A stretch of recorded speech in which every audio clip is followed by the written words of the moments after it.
A lo largo de la historia de la humanidad, han existido figuras cuya memoria, para bien o para mal, se ha ganado un lugar permanente en la narrativa colectiva. No todas estas personalidades lo han hecho por sus buenas acciones o contribuciones positivas. Algunas, como la que nos ocupa hoy, han pasado a la posteridad precisamente por sus artimañas, su astucia y su capacidad de desafiar los límites de lo posible. Y es que, aunque sus acciones estuvieran muy lejos de ser éticamente correctas, su inteligencia y estilo particular marcaron una época, dejando una huella difícil de borrar. Vivimos hoy en una era dominada por la tecnología, donde los fraudes y estafas se cometen a través de redes invisibles, pantallas y servidores remotos. Las estafas modernas suelen ser digitales, impersonales, sin rostro ni identidad definida. Uno puede ser víctima de un crimen sin siquiera saber a quién culpar. Ya no hay contacto directo ni el carisma necesario para convencer a alguien cara a cara. Sin embargo, hubo una época en la que los estafadores de la vieja escuela dependían de su ingenio, su labia, su presencia y una personalidad arrolladora. Esos estafadores eran artistas del engaño, auténticos magos de la manipulación psicológica. Y entre todos ellos, hay un nombre que resalta por encima del resto: el legendario Victor Lustig, un hombre que pasó a la historia por haber llevado a cabo una de las estafas más increíbles jamás registradas. ¿Quién más podría presumir, aunque sea de forma infame, de haber vendido no una, sino 2 veces, un monumento tan icónico como la Torre Eiffel? Hoy exploraremos su historia, un relato tan fascinante como inverosímil, que incluso involucra a otro gigante del mundo criminal, Al Capone. Victor Lustig nació en 1890 en la ciudad de Ostinne, situada en lo que hoy es la República Checa. Desde una edad temprana, ya mostraba signos claros de ser alguien fuera de lo común. Tenía una inteligencia aguda, una gran capacidad para el lenguaje, y un carisma nato que desarmaba a cualquiera. Aunque decía estudiar en prestigiosas instituciones de Francia y Alemania, en realidad pasaba su tiempo perfeccionando sus habilidades para el engaño. Se convirtió en un hombre refinado, elegante, políglota, que sabía cómo vestirse, cómo hablar y, sobre todo, cómo manipular. Durante años, Víctor recorrió Europa a bordo de lujosos transatlánticos que cruzaban el Atlántico entre el viejo continente y América. En esos barcos, se hacía pasar por un noble o empresario, utilizando títulos falsos como conde, para ganarse la confianza de hombres ricos a quienes estafaba con toda clase de tretas ingeniosas. Su apariencia distinguida y su conversación fluida hacían que pocos sospecharan que estaban ante un maestro del fraude. Fue al inicio de la Primera Guerra Mundial cuando Lustig decidió trasladarse a Estados Unidos, donde el caos económico y el ambiente de cambio ofrecían nuevas oportunidades para alguien de su profesión. En ese país conoció a Nick Stein, un estafador veterano que lo tomó bajo su tutela y le enseñó los secretos más profundos del engaño a gran escala. Con su mentor, Víctor aprendió a operar en niveles más altos, robando no solo a individuos, sino también a instituciones como bancos, empresas inmobiliarias y casas de empeño. A diferencia de muchos estafadores de la época que actuaban de forma rápida y anónima, escapando sin dejar huellas, Victor Lustig tenía un enfoque distinto. En algunas ocasiones, incluso dejaba pistas o permanecía cerca del lugar del crimen. Sabía que su personalidad encantadora y su capacidad de persuasión eran sus mejores armas. Y no era raro que, tras descubrir el engaño, las víctimas se sintieran tan manipuladas emocionalmente que terminaban por no presentar cargos, o simplemente lo dejaban marcharse. Una de las estafas más famosas de Víctor fue la célebre máquina de imprimir dinero. Esta era una caja de madera que supuestamente tenía la capacidad de duplicar billetes de $100. Lustig colocaba 3 billetes auténticos en su interior y hacía una demostración ante los ojos atónitos de su víctima.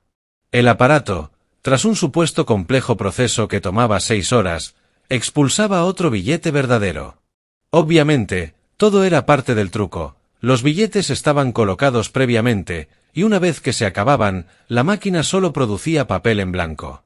Las víctimas, convencidas de que habían hecho la compra de su vida, pagaban sumas exorbitantes, alrededor de $30.000, por una caja que no servía absolutamente para nada. Para cuando se daban cuenta del fraude, Víctor ya estaba en otro estado, o incluso en otro país. Pero sin duda, su estafa más famosa y audaz fue la venta de la Torre Eiffel, y no solo una vez, sino 2. Corría el año 1925, y París se encontraba en plena recuperación tras la devastación de la Primera Guerra Mundial. La ciudad estaba en auge, y con ella, el mercado de metales y construcción. Aprovechando este contexto, Víctor ideó su plan maestro. Mandó a falsificar documentos oficiales del gobierno francés que lo acreditaban como subdirector del Ministerio de Correos y Telégrafos. Con estos papeles en mano, convocó a 6 comerciantes de chatarra a una reunión privada en el lujoso Hotel Crillon.